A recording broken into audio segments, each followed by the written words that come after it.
The black and gold Trans Am wasn't supposed to be in Smokey and the Bandit at all. Universal wanted a Camaro. The iconic Screaming Chicken decal was applied backwards on several cars, and nobody noticed until filming was already underway. This movie car hid production secrets that nearly derailed the entire film. Why did Burt Reynolds personally pay for the first Trans Am? How did a parts shortage almost shut down production? And what made these cars so fragile that mechanics worked around the clock just to keep them running? These are 20 weird facts about cinema's most legendary getaway car, the Camaro rejection crisis. Universal Studios demanded the film use Chevrolet Camaros, not Pontiac Trans Ams, creating a battle before filming even started.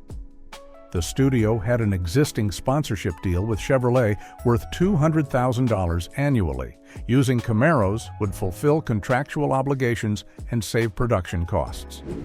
But director Hal Needham absolutely refused. He insisted the Trans Am's distinctive front end and aggressive styling were essential to the character. Universal threatened to cancel the project entirely if Needham wouldn't compromise. Burt Reynolds intervened personally, offering to purchase 4 Trans Ams with his own money, if necessary. Reynolds and Needham split the $28,000 cost for 4 1977 Trans Am Special Editions. These weren't even the powerful models. They were base cars with 400 cubic inch engines, producing just 200 horsepower thanks to emission controls strangling performance. After test screenings showed audiences loved the Trans Am, Universal suddenly wanted credit for the choice. They reimbursed Reynolds and Needham, then negotiated a belated deal with Pontiac. That sleek black and gold color scheme with the massive hood decal created an unforgettable screen presence that proved Needham right and made Universal look foolish. But the decals created an even bigger headache: the Screaming Chicken installation disaster.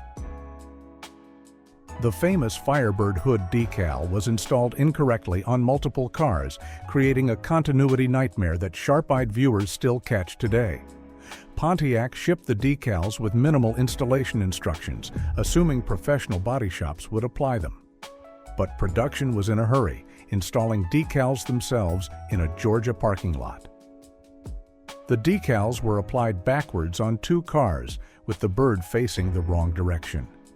During filming, cinematographer Bobby Byrne realized one car's bird faced left while another faced right. Production tried removing and reinstalling the incorrect decals, but the adhesive was permanent. Needham's solution was pure improvisation. He carefully planned which cars appeared in which scenes, keeping backwards decal cars away from correctly decaled cars. Despite their efforts, several scenes show the decal inconsistency. Careful viewers can spot the bird facing different directions between cuts in the same chase sequence. The T-top leak catastrophe. The Trans Am's removable T-top roof panels leaked constantly during filming, destroying interior electronics and ruining audio takes. Pontiac's 1977 T-top seals were notoriously inadequate, even in normal use. Add southern humidity and frequent rain, and the cars became mobile aquariums. Water poured through the T-top seals during every rainstorm, soaking seats and pooling in floor pans. The CB radio equipment shorted out repeatedly from water damage. Production tried upgrading the seals with aftermarket weather stripping, but nothing solved the fundamental design flaw. Mechanics eventually applied thick beads of silicone sealant around the panels, making them permanently attached. For scenes requiring tops removed, production kept towels ready to dry interior surfaces between takes. The constant moisture caused mold growth in carpeting that produced terrible odors. Those leaking T-tops cost production over $8,000 in damaged electronics and ruined interior components during filming. Later scenes show panels that don't quite sit flush, evidence of the heavy silicone sealing that finally stopped the water infiltration. The rear ends couldn't handle the abuse. The rear axle destruction problem.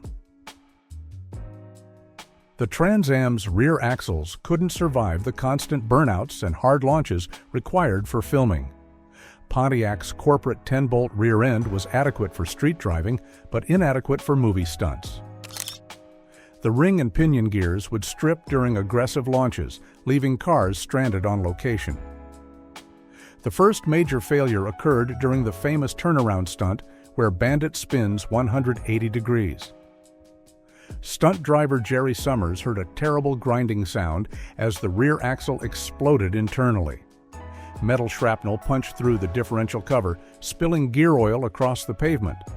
Production mechanics sourced heavy-duty truck axles and modified them to fit, but this created new problems. The truck gears were wrong ratios, making the cars accelerate slower and changing their performance characteristics completely. Every car ended up with mismatched axle ratios because replacements came from whatever trucks the mechanics could find locally. Production destroyed 11 rear axles during filming, averaging 1 failure per week. The shaker hood scoop vibration crisis. The iconic shaker hood scoop rattled so violently during filming that it destroyed engine components and created audio nightmares. Pontiac's shaker scoop attached directly to the air cleaner, protruding through a hole cut in the hood. This design allowed the scoop to shake with engine vibrations, creating a dramatic visual effect. During high RPM acceleration, the shaker would bounce so hard it would crack the air cleaner housing it mounted to. Carburetor linkage disconnected from the violent shaking, causing engines to run at full throttle uncontrollably. Production tried reinforcing the shaker mounts with additional brackets and stiffer rubber isolators. This reduced shaking but couldn't eliminate it completely without defeating the entire design purpose. Sound recordist Ed Johnson fought constantly with the shaker scoop's rattling, overwhelming dialogue during driving scenes. Eventually, production accepted the rattling as unavoidable. Sound editors learned to filter specific frequencies matching the shaker's noise, reducing but not eliminating the clanking in final audio. That violent shaking destroyed 6 air cleaner housings and caused 3 runaway engine incidents during filming. And the smoke wasn't what it seemed. The tire smoke chemical controversy. The dramatic tire smoke in every burnout scene wasn't actually from the tires. Production used chemical smoke generators that created health concerns nobody addressed. Real tire smoke from 1977 Trans Ams was minimal and dissipated too quickly to photograph dramatically. Special effects supervisor Cliff Wenger developed a proprietary smoke mixture using mineral oil heated to vaporization temperature. The mixture produced thick white smoke that looked spectacular on camera but contained chemicals nobody tested for safety. Crew members working near smoke generators developed respiratory irritation and persistent coughs. Burt Reynolds complained about throat burning after scenes with heavy smoke effects. The production had no safety protocols for chemical smoke exposure because regulations were minimal in 1977. The smoke mixture also damaged paint finishes, etching clear coat on cars that drove through the chemical clouds. That spectacular tire smoke appears throughout the film, a chemical effect that created health problems production simply ignored. Modern safety standards would never permit the chemical smoke used throughout Smokey and the Bandit, but in 1977, nobody questioned the health impacts of creating dramatic visuals regardless of exposure risks. And that's just the start of the production nightmares. If you're enjoying these weird facts about the Bandit's Trans Am, hit that like button and subscribe so you don't miss our next video. Click that notification bell and drop a comment telling us which fact surprised you most. The speedometer gear failure epidemic. The Trans Am speedometers stopped working within days of filming, and production never bothered fixing them. The speedometer drive gear was a small plastic component that stripped easily under hard use. Aggressive acceleration and high-speed driving destroyed the plastic gears almost immediately. Production mechanics discovered all 4 cars had failed speedometers within the first week. Replacing the gears cost $40 each, but the replacements failed just as quickly. After replacing gears 3 times in the first month, production gave up entirely. Speedometers remained broken for the rest of filming, forcing stunt coordinators to judge speeds visually.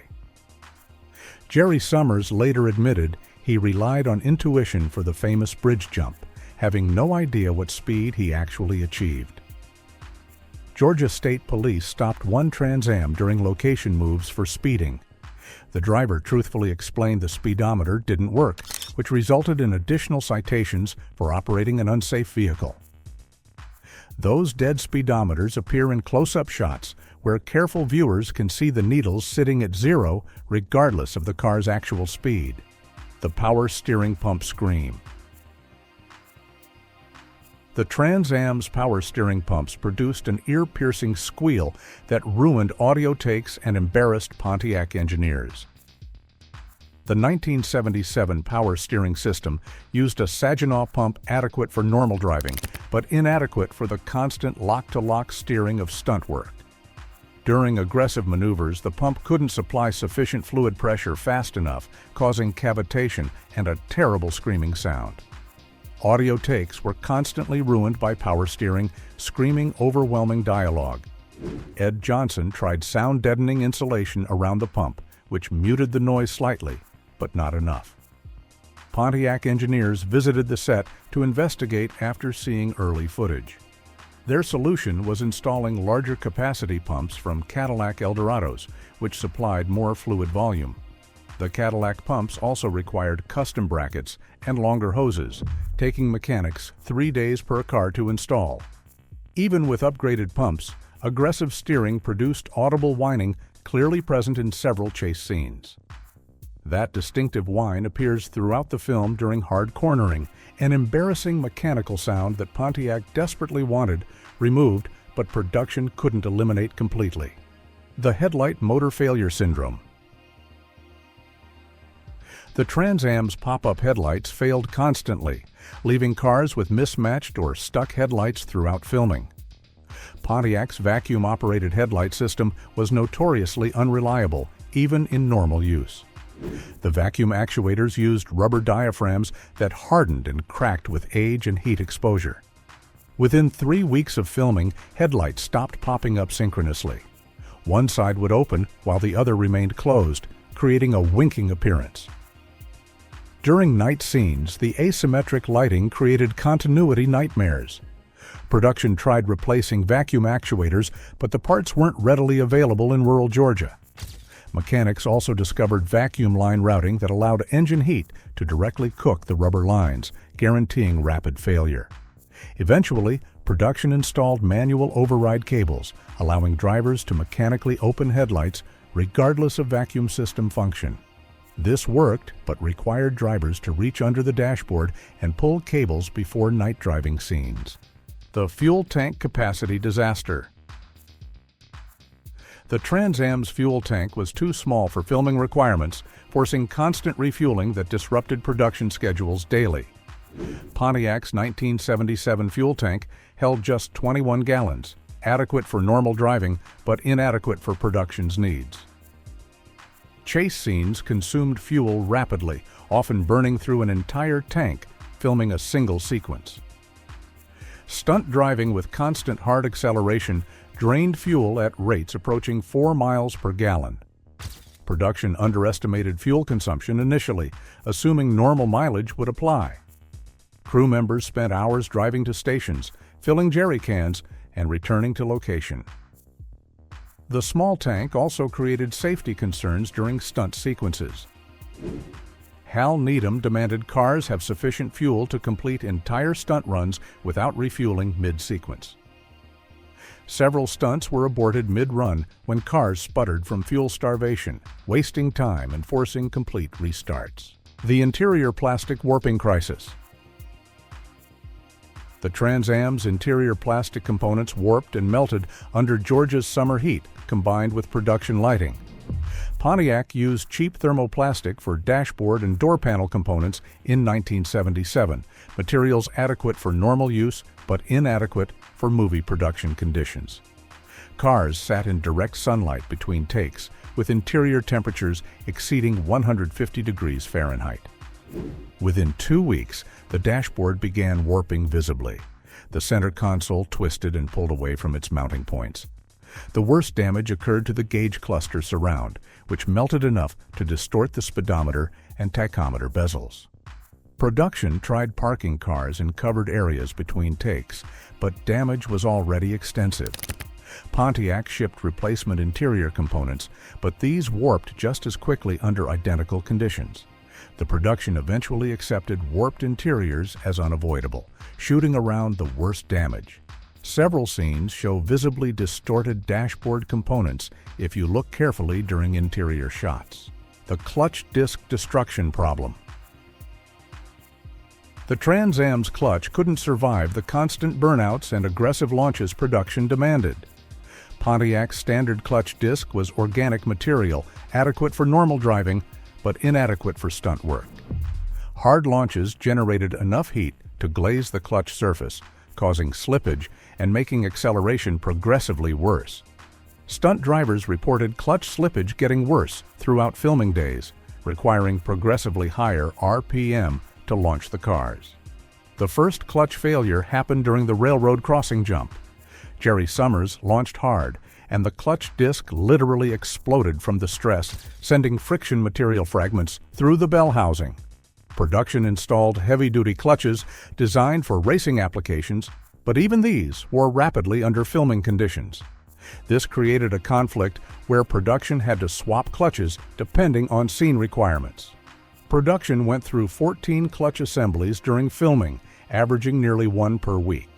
Those constantly replaced clutches cost over $5,000, an unexpected expense that production bitterly resented but couldn't avoid given the aggressive driving the film required. The carburetor flooding catastrophe. The Trans Am's carburetor flooded constantly during stunt driving, drowning engines, and forcing numerous scene restarts. Pontiac's Rochester Quadrajet carburetor was a temperamental design even in normal operation. The float bowl system that regulated fuel level was easily overwhelmed by aggressive driving dynamics. During hard cornering and rapid acceleration changes, fuel sloshed violently inside the float bowl. Engines would stumble and stall during critical moments in chase sequences. The flooding problem first appeared during the famous scene where Bandit slides sideways through an intersection. Mid-slide, the engine coughed and died as raw fuel overwhelmed the intake. Mechanics adjusted float levels lower, trying to prevent sloshing fuel from overwhelming the system. This helped marginally, but created new problems. Lower float levels meant inadequate fuel supply during hard acceleration, causing lean stumbling and potential engine damage. That unpredictable performance forced multiple takes of every stunt sequence, burning time and fuel while waiting for the carburetor to cooperate. The window regulator collapse. The Trans Am's window regulators failed constantly, leaving windows stuck in various positions throughout filming. The 1977 power window mechanism used plastic gears that stripped under normal use. Production's constant door slamming and vibration accelerated failure dramatically. Within the first month, multiple windows became stuck in partially open positions. During dialogue scenes, directors wanted windows in specific positions for audio and visual reasons. But the failing regulators made consistent window positioning impossible. Production tried replacing window regulators, but the plastic gears failed as quickly as originals. Mechanics eventually installed manual window crank mechanisms from base model Firebirds, eliminating power windows entirely. Actors had to manually crank windows during scenes, an action that slowed filming and looked less smooth than power window operation. Several scenes show actors struggling with manual window cranks, visible evidence of the power window failure. Those failed regulators cost production $2,800 in replacement parts before the conversion to manual cranks solved the problem permanently. The brake fade terror. The Trans Am's brakes faded dangerously during high-speed chase sequences, creating terrifying situations where stunt drivers couldn't stop. Pontiac's 1977 brake system used single-piston calipers and solid rotors adequate for street driving but completely inadequate for repeated high-speed stops. During chase filming, brakes would be applied hard repeatedly, generating tremendous heat. The brake fluid would boil, creating vapor bubbles that compressed instead of transferring hydraulic pressure. Stunt drivers reported brake pedals going to the floor with minimal stopping effect, a terrifying sensation at highway speeds. The most dangerous incident occurred during filming on a mountain road. Jerry Summers approached a hairpin turn at 70 miles per hour and discovered his brakes had faded to almost nothing.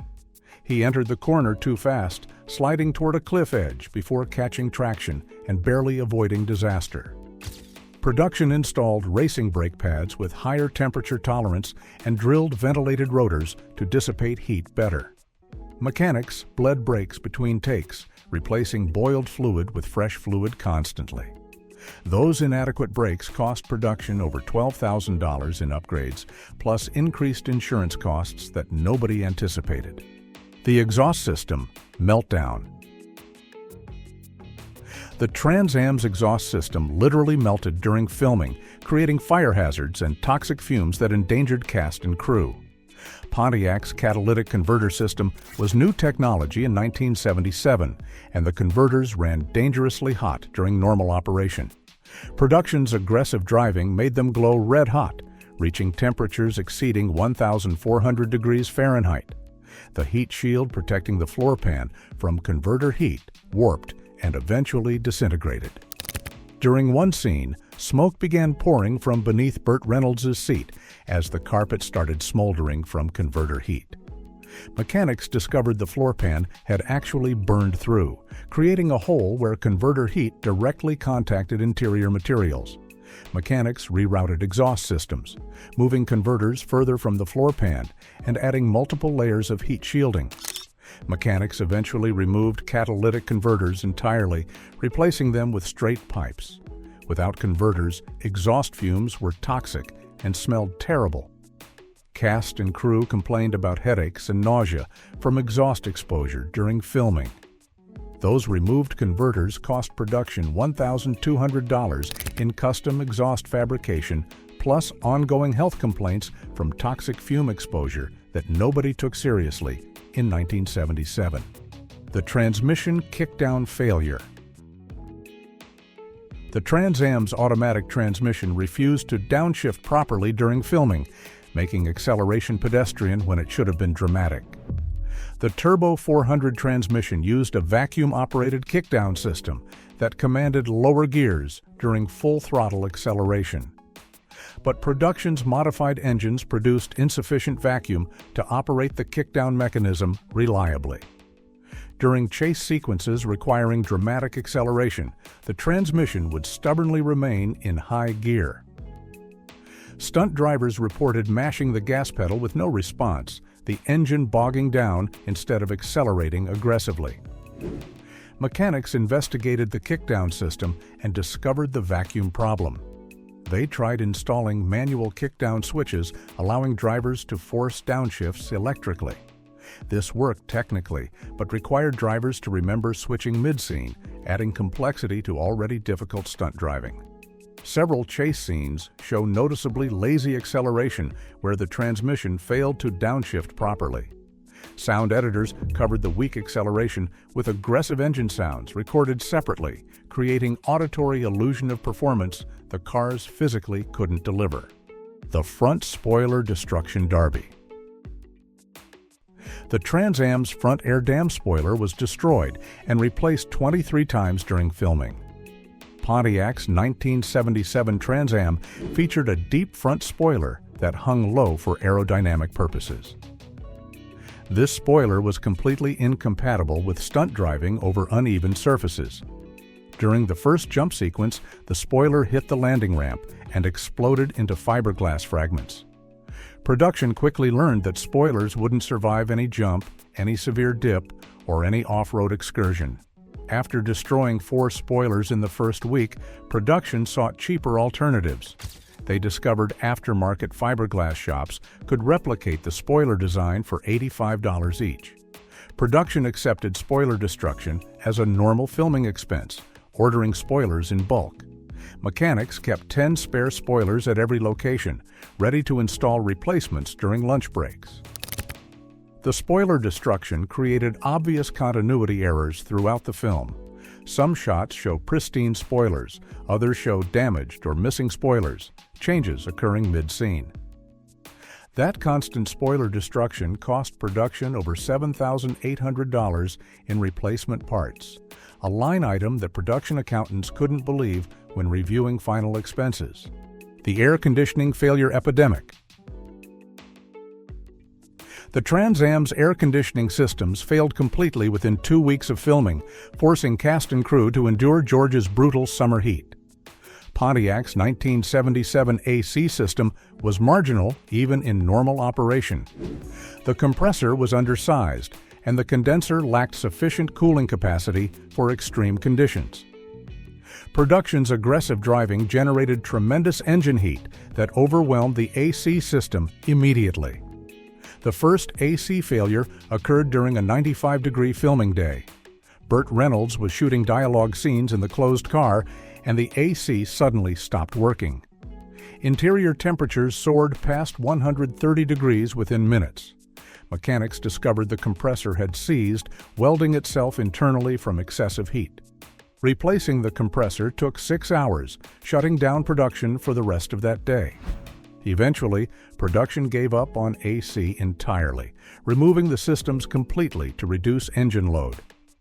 This forced actors to film interior scenes in sweltering heat, wearing wardrobe in conditions exceeding 120 degrees. Jackie Gleason particularly suffered, wearing a full sheriff's uniform in the heat. The missing hero car mystery. Nobody knows where the actual hero Trans Am from Smokey and the Bandit ended up, creating an authentication nightmare that persists today. After filming wrapped in 1977, the production cars were supposed to be returned to Pontiac per their agreement. Some cars were crushed because they were too damaged to salvage. The hero car, the primary Trans Am used for close-ups and dialogue scenes, simply disappeared from documentation. In the decades since, at least 12 different cars have claimed to be the original hero car. Some have production photographs showing them on set. The problem is, they can't all be real, and nobody kept sufficient records to definitively identify the actual hero car. In 2003, a forensic investigation attempted to identify the real hero car by analyzing paint, wear patterns, and matching them to production photographs. They eliminated several obvious fakes, but couldn't definitively identify the real car among the remaining candidates. Today, at least 3 different museums display the original hero car from Smokey and the Bandit. Collectors have paid over $750,000 combined for cars that might be authentic or might be elaborate frauds.